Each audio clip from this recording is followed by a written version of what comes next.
Spacecat Bob.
Listen carefully now, children. According to an old children's story, once a year a demon called Nyx comes to punish cat children. If you're mostly good, he'll leave you alone. But if you're mostly bad, he will make you suffer with whippings by forcing you to eat whole onions or by stealing your good dreams away. The story tells that the naughtiest cat children are punished the hardest, for they are dragged to hell and never seen again.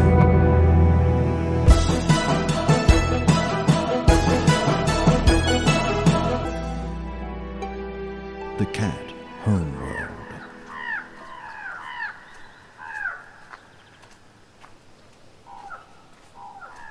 Should we be so far from the city? Don't worry about it. There hasn't been an attack for ages. Mum told me people die outside the walls of the city all the time. Relax, Seth. I want to show you what I found. Ain't nothing gonna hurt you out here.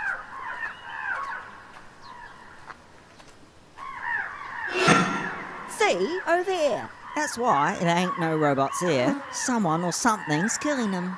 Oh my gosh. There's hundreds of them. Somebody's cut them to pieces. It's incredible. See, silly, your mum was wrong. There ain't no robots anymore. Do you think he did this? You know, Spacecat Bob. Oh yeah, right. There's no way that loser could kill all these robots.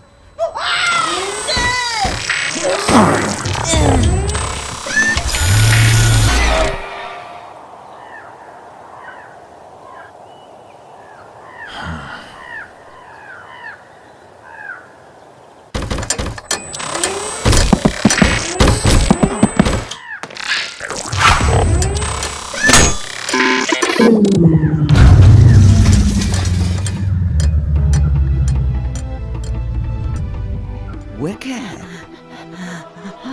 You're him, Spacecat Bob. My dad says that you're a madman.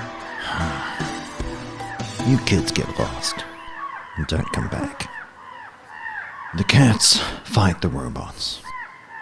It's a struggle that I support completely, but I do things differently. The reason being that I used to be in the army. I watched as we were slaughtered. We would march in formation to hand combat with machines. It was suicide. I survived and learnt to ditch the heavy armor, the formations, the close-up weaponry. I started to use my knowledge that robots must be outmaneuvered, disorientated, and immobilized from outside of their kill range. And of course, this is a style of fighting considered to be dishonorable and dirty amongst cats. And so I've been ostracized and rejected. I'm an outcast. But I'm also known as an outcast who gets results when it comes to killing robots. Nowadays, I choose what I wear, my weapons, my fighting style, my causes and battles. But this came with a cost. You see, in cat culture, to be referred to as a space cat is to be branded as one who travels the known worlds, but in a way that is needless, indulgent, or self-serving. Space travel is something that I have done during my efforts to help my people against the robot scourge. I am part of a traditional and long-respected line of cougars, but my individualist, non-tribal approach has led me to be likened to the marginalized bobcats, or bobs as they're called. And these days, these labels have been combined by those who slander me into what has become my new stigmata. They call me Spacecat Bob. And so, that's who I am. Hello, Spacecat Bob. Captain Mara, still as stealthful as ever, I see. It's good to see you alive, Spacecat Bob. Thank you, sir. You're still leading the captain's guard, I take it. No, since the days I last saw you, I've been promoted to general. I'm now leading the Vipers, an elite squad of soldiers based on one of the horses' worlds, their mining planet to be exact. Zorilla, the mining planet. What good is a squad on that planet? Things are changing, Spacecat Bob, and that's why I'm here. As you know, we've been losing cities to the robots here on our home planet at an alarming rate. So, the Grand Council has started to listen to Grandmaster Unx's proposals. Which are? The kind of things that you've always talked about. We're establishing a new colony, away from the homeworld. We've even started talks with the horses to secure resources. As a result, my squad now has one of the horses' starships at our disposal. We also plan other initiatives. We're going to find the Watchers, Spacecat Bob. The Watchers? What's this got to do with me? My God, it's been horrible, Spacecat Bob. I used to have over 100 men. Now I have half that number. Our way of fighting doesn't work. Yours does. I'm begging you, Spacecat Bob, train my men. The Grand Council would never allow it. They won't know.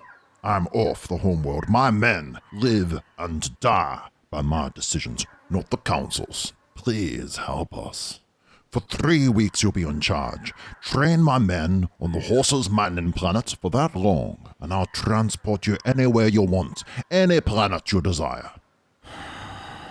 As a matter of fact, there is somewhere I need to return to. You will take me anywhere I want. Of course, you have my word. Then I'll do it. Good. I'll come for you at first light. Good night, Spacecat Bob. The strongest cat I had ever met. We're almost there, Spacecat Bob. Because I didn't want the Grand Council to know, I kept the starship hidden from the city. There she is. One of the only 12 starships in the whole Darath solar system. All of which are, of course, in the horse's control, apart from this one. Spacecat Bob, This is my pilot, Alvar. A pleasure, Spacecat Bob, sir. We'll be in the air before you know it. I should mention that it's a 2-day flight. I can't believe that I'm the pilot for Spacecat Bob.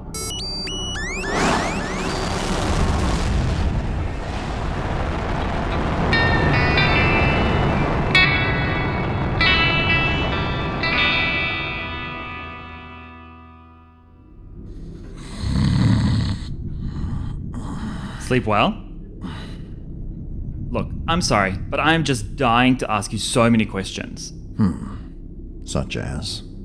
Well, is it true that you helped to save the town of Avon in the robot invasion? I helped. Yes, the Spacecat Bob. You know, I'm pretty sure that you're one of the most well-known cats I've met. And, well, cats don't have well-known figures, not like the horses. The cats have many heroes in their past. Really? Tell me. Never mind. I wouldn't want to bore you. Bore me? Well, we're traveling for hours. Tell me everything you know. Seriously, Spacecat Bob, if you think that cats have an interesting past, tell me about it. Why do you doubt the cat's past so much? Well, I'm a pilot. I learned to fly at the University of the Horse's homeworld. As far as I can figure out, the horses have created every modern concept. Economics, philosophy, mechanics. What have the cats done? All we have are crazy myths and funny religions. The truth is not always what it appears to be on the surface. Then tell me the truth. I mean, when you look around you, you see that life is about these truths. If you have resources like the horses do, you can leave problems like the robots far behind you. This is the only future I see now. You do anything you can to move forward. For you, not for anyone else. Because life's a competition. Well, yeah. It's a problem. Many cats think as you do. But what else is there? The past? What is in the cat's past that has relevance now? You really want to hear. I do. I want to understand and help my people. I didn't go to a university when I grew up. I stayed on the cat homeworld, and I did whatever was necessary to earn a living. So you think about this, huh? Here you have Pantheon, who honestly have all the best cat. My tribe, the Cougars, forever talked about politics amongst the various cat species. Yes, but always civilization. Which species was superior? Which breed of cats was destined to become supreme? 500 years. You are Supported No. by the Badu. there is I always found this to be a petty line of thinking. Moreover, they spoke about how we could become more like the horses, a new race of animals newly arrived on our planet. How we all idolized those horses after they appeared from the skies in their spacefaring ships made of gravity-defying stone. Those damn horses. Things weren't great before them, but after they arrived, all the cats could talk about was the horse homeworld, Haith. Excitedly, the cats spoke about the horses' great conquests, their amazing machines. And on the horses' planet were 2 cities, each with a cache of 6 of their miraculous spaceships. But I know that these machines are not the accomplishments of Horsian handiwork. I know that these machines came from somewhere else, in fact, some time else. However, to many cats, the truth is of little importance. Back then, many cats spoke as you do, saying that in comparison to the horse's world, the cat's world was no longer great. Instead of making their world better, the cats looked to the stars for their future. They dreamed of new planets, and dreamt of escaping, traveling to other distant worlds. So when the robots came, we were fractured, without unity, and easy to overwhelm. We were focused on other issues, busy seeking the new starship fuel Zorite, building riches, getting our slice of a new frontier, Our kind was weak, our communities vulnerable, and our planet too. We cats have looked to the stars for answers, but we've never looked to ourselves. Only recently have we begun to fight for our future and not somebody else's. Nevertheless, I fear we're too late. The robots have us running for cover on the defensive. It breaks my heart to see my people suffer. I will do anything for them. However, I feel that we have been foolish. We have ignored our past and the lessons it could have taught us. As a boy, I longed for solitude. In my village, my surroundings suffocated me. I was bothered by the talk of the elders, how they told me to hate other cats, to hate our past. But the past is all around us. One day, I decided to explore the ruins that watched me from the distant hills. As the miles passed underfoot, I felt like the troubles of my life were being left far behind me. I discovered that the cat's past lessons lie hidden in the old and forgotten places of our homeworld. The places that cats no longer venture to, but are there if you just follow the signs. That day, when I wandered into the great wastelands to seek out our past and to escape my present, I was rewarded. I was able to witness the glorious past that lies forgotten in the form of ancient temples and tombs.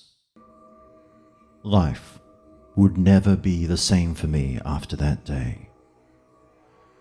I searched deeper into the ancient building's depths, and from out of the shadows came the echo of the earliest and the greatest story of the cats. I had heard as a child the ancient story that lizard invaders had come to our planet and enslaved us. But now I knew that the story was true. It was a story that said that the lizards brought slaves from nearby planets, odd creatures called Augeans, and the animals we now call the horses. How strange that the arrival of the horses and the Augeans in modern times haven't taught the cat race to believe their old ancient tales. Nevertheless, maybe it's because the story also alleged the existence of an animal called a dog, said by the ancient story to be the opposite of a cat. But this strange creature was only reported once, as a prisoner of the lizards. Otherwise, it exists as a fable. But maybe this animal will one day also reveal itself to us. What is clear by looking at these old carvings in forgotten buildings is that under the lizards there was an age of misery and servitude. The lizard masters sought the cat homeworld's resources. They started mining for a mineral called zorite to power their spaceships and built temples to honor their own glory. For if there was one thing that the story tells us, is that the lizards were grandiose and narcissistic, seeing their species as above all others. But the story tells us that from the cat slaves, from the iron fist of this oppression, rose a visionary named Abdukar. Abdukar, as a slave of the lizards, quietly contemplated the problems of catkind. And he came to see it was the nature of cats themselves which made them perfect slaves. The cats strive towards being territorial and a dislike of other species of cats. This had divided us. And so he saw that cats must be united as comrades, as brothers in arms, in order to overcome their oppressors. They would need to rise up from being trodden underfoot. They would need to make something out of their existence in the dirt and mud of slavery. They would need a symbol and a vision to live and to fight for. He would lead the cats to form an order called the Abians. He eventually escaped from his servitude to the lizards and started a campaign to inspire all of catkind. Until then, had existed in a disorder of 7 individual and forever feuding tribes. The Lowlands descended from lions. The Tagerians descended from tigers. The Lepardium clan descended from leopards. Jaguaros descended from jaguars. The Pantheopians descended from panthers. The Ketariovichians descended from the cheetahs. And finally, the Kuganese descended from cougars, lynx, and bobcats. Abdukar's words threw out the past disagreements amongst cats and ignited a new message. That all creatures oppressed by lizards, no matter where they were brothers in arms towards one goal: the expulsion of the lizards from the galaxy. Abduka had a messenger stow aboard a lizard spaceship to the horse homeworld, Haith. And the horses too received the message that those united in oppression were now united in rebellion. For the cats, it was a new age. The leaders of the 7 cat tribes became known as the Grand Council, and it would be remembered as a time of unprecedented cooperation amongst all cat kind. It was an all-out war against the lizards.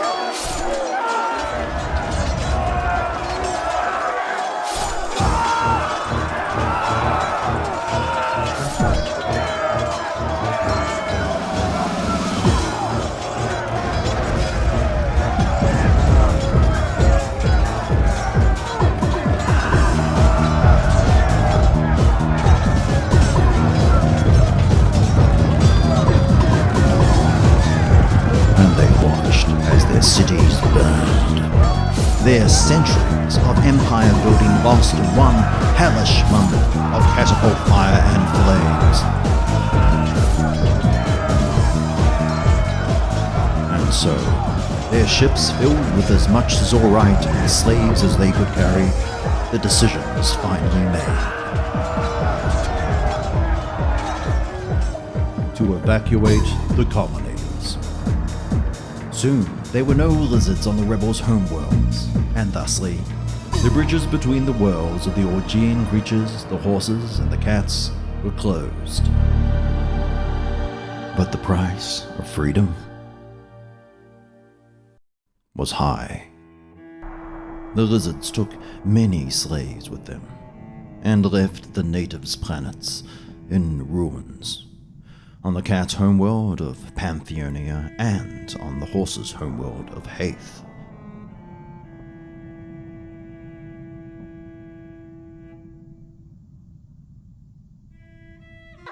Any pride that Abdukar might have had in freeing his people was dampened by his grief in watching his people's continued suffering. They mourned the dead, tended to the many injured, and lamented for the lost young, many of whom had been stolen away by the lizards. Most of the towns were in a state of ruin, and as a result, the Abian army soon disbanded. Their soldiers returned to their homelands to rebuild their shattered lives. And the Grand Council soon also disbanded. Abdu'l, with the last of his loyal followers, declined into a life of isolation and meditation. He became obsessed. He was always fearful of the return of the lizards, and so he wanted to keep the ways of the Abians alive, and soon it became a religious order. But, in spite of having those who followed him, he feared that death would rob him from the service of and the guidance of his people. His many deep meditations revealed to him a way that he could become an immortal vessel for catkind's ancient wisdom and knowledge. He had a special tomb constructed, hidden in the mountains of Pantheonia.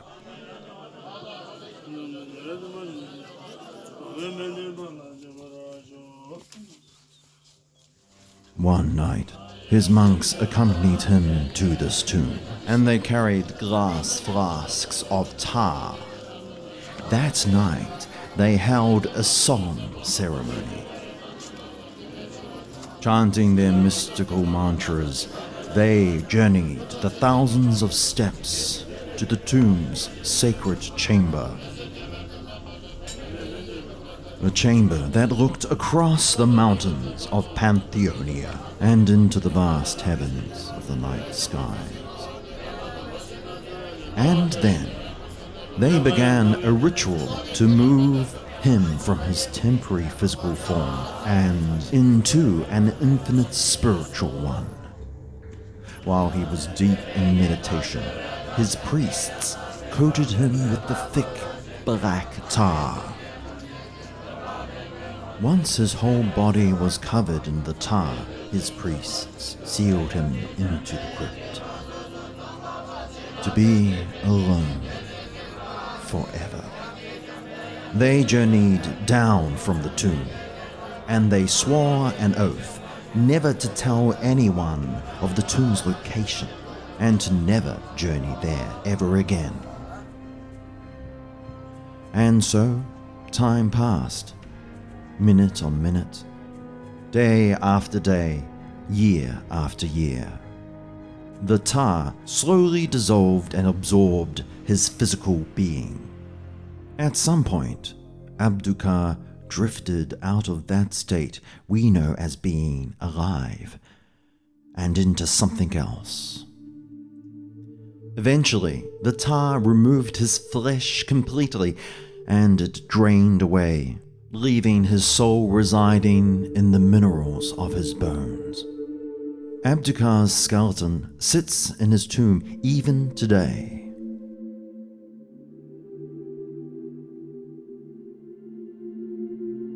He is neither dead nor is he alive. He is now an entity that is no longer concerned with doing, but only with being. From his tomb, he is able to see across the cosmos.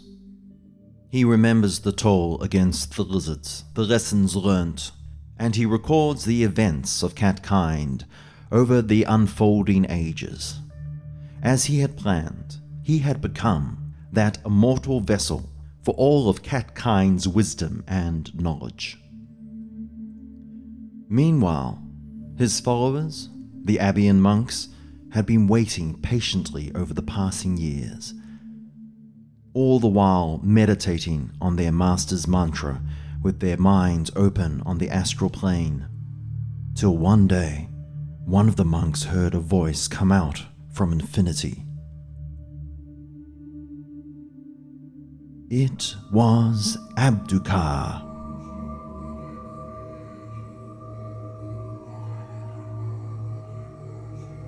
From that moment, his voice could be heard by his followers in their meditations. He ordered them to keep the story of the lizards and the Abians alive in the hearts of cats over the vicissitudes of time. In his state, he is said to be able to see beyond the limitations of form, space, and time. As this most grand and cosmic observer, he was given the name of the Watcher. And over the passing centuries, precious few were selected to have this role. The process to become a watcher was a dangerous transition for only the most devout, wise, and skillful Abian monks. Over time, the devotion of the followers waned as the Abian stories began to feel old and tired on the ears of successive generations. Slowly, fewer and fewer monks had the skills in meditation to be able to hear Abdu'l. And the centuries passed, and the cats lived alone on their planet, and the tales of lizards, horses, dogs were not as important as food and survival. The small tribes of survivors became split into nations and began to fight amongst themselves on petty disagreements. The ancient story of the Watchers became dismissed as a myth created by ancient and superstitious cats. And thus, what was left of the Abians was an ignored religion, ancient hidden mausoleums that spoke of the horrible lizards and warned of their eventual return. In contrast, as the cats were fighting amongst themselves on their planet, the horses had formed an ordered civilization. One day, hundreds of years since the departure of the lizards, the horses discovered a forgotten cache, 12 of the ancient oppressors' spaceships.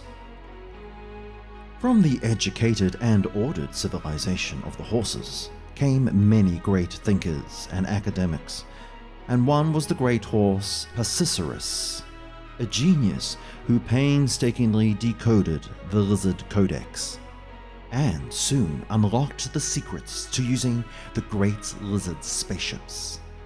Soon after this, the divide between different planets was bridged once more. Once again, horses, cats, and Orggians came face to face with each other, and a new age of interplanetary politics and economics began. On the cat homeworld, one of the few remaining Abian monks used the return of the horses to revive the Grand Council. His name was Onks, but he soon became known as the Grand Master. We must endeavor to put aside our differences for the good of cat's He hoped to reunite the cats in their previous brotherhood and cooperation, to reignite the teachings of the Abians, and to reconnect to the Watchers, who were now lost in both spirit and as skeletons in their hidden tombs. However, rather than achieving these goals, the arrival of the horses in their spaceships led the Grand Council to instead focus on separatist politics, the various factions fighting against each other, bickering about equality rather than actually cooperating, and treating each other as equals. For beyond the talk, all of the various tribes of cats were obsessed with the accumulation of wealth and the decoding and application of lizard technology. However, thanks to the wisdom of Onks, a kind of tentative peace amongst cats came about through the competitive negotiations. The wars were with words, not with swords, for now. Then came the robots. What evil had created them? What purpose had they been designed to fulfill? And who or what could help the cats now? There is no planet that offers cats a safe haven. It is said by the Abians that there are many Watchers' tombs hidden on our planet, waiting and ready to guide us in times of need. But what good is it when they cannot be found? And we lack the means to talk with them. I had no idea of any of that. I thought the horses invented the codex, and, well, everything. Yes, we owe our freedom to Abdu'l. The cats are a people of great achievement, and we have a history that we can all be proud of. And the Watchers? The tombs have all been forgotten. The temple you found, where was it? In the Troven Hills, beyond the forest, through a narrow cave. I'll find it. I know writers, historians. I'll ensure the story is told to all the people. The people are not ready to listen, but you are. You're young and intelligent, Alva. General Mara told me that he's planning to seek out the Watchers. He wants to find Abduka's tomb? Yes. And if he finds it, he'll need someone like you who understands everything that I've told you. The tomb's discovery will not be enough. Attention to the monks' past, their practices, and their culture. Only that will allow us to talk to Abduka. At last I have a chance to make a real difference. I'll help find Abduka and I'll gain his guidance.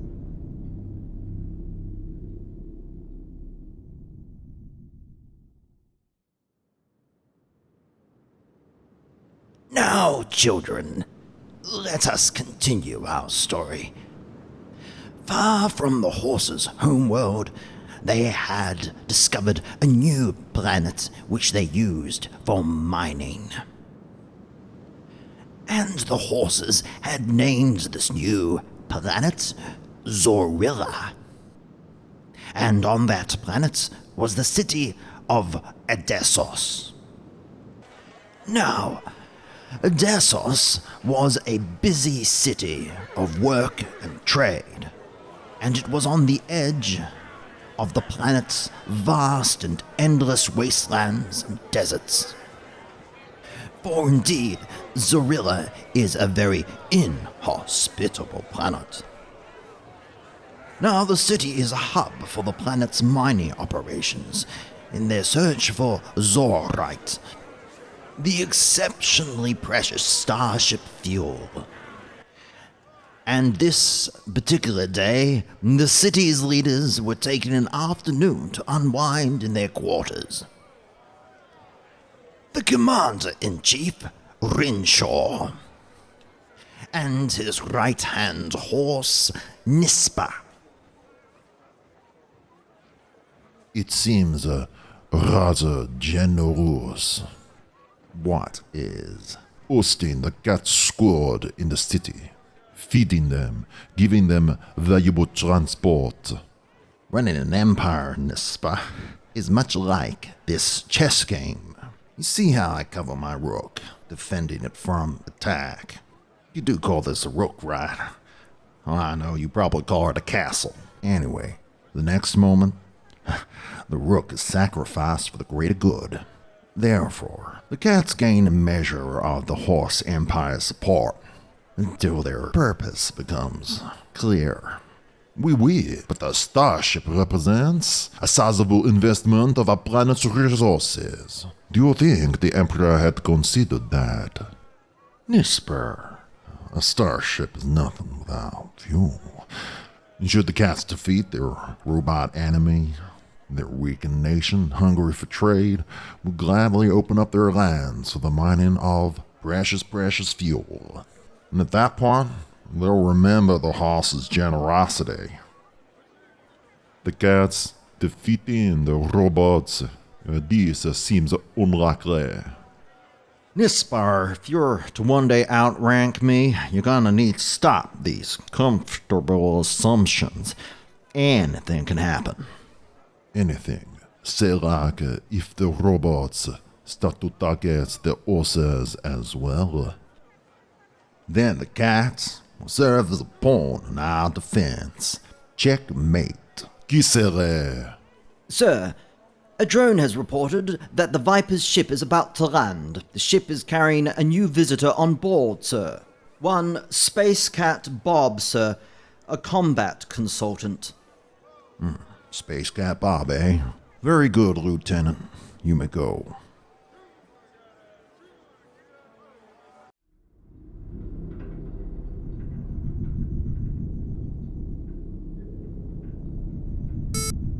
We will be landing shortly.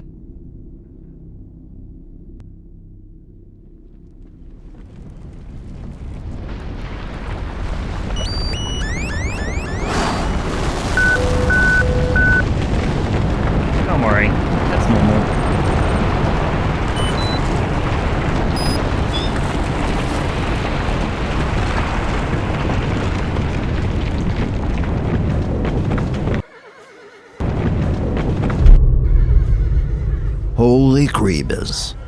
Have you ever heard such amateur landings, Nisper?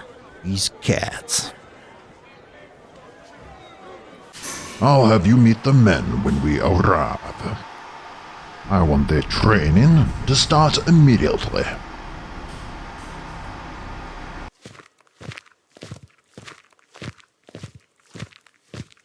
Assemble the troops. Yes, sir.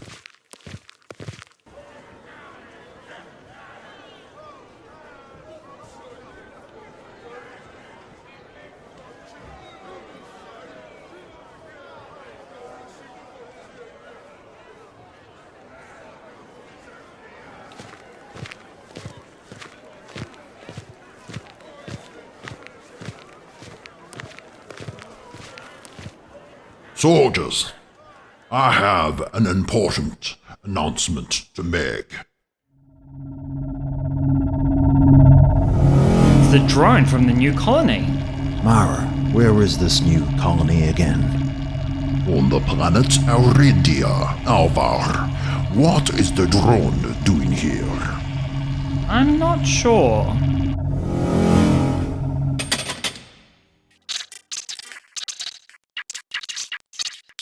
What is it saying? The colony. It's under attack. That's impossible. The robots are destroying everything. Vipers. Today we save the Auridia colony.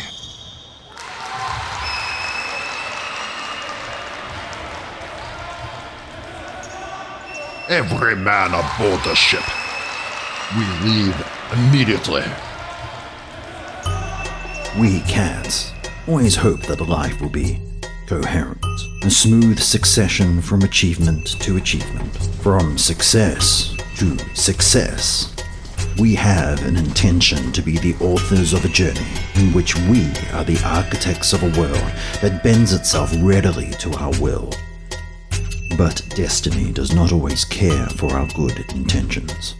I struggle to align the realities of my existence with the unrelenting, hopeful idealism that I have within, that my wishes for a better world would come true. But, for now, I once again find myself enlisted in an army going to face the robots, in a battle that will not be on my terms.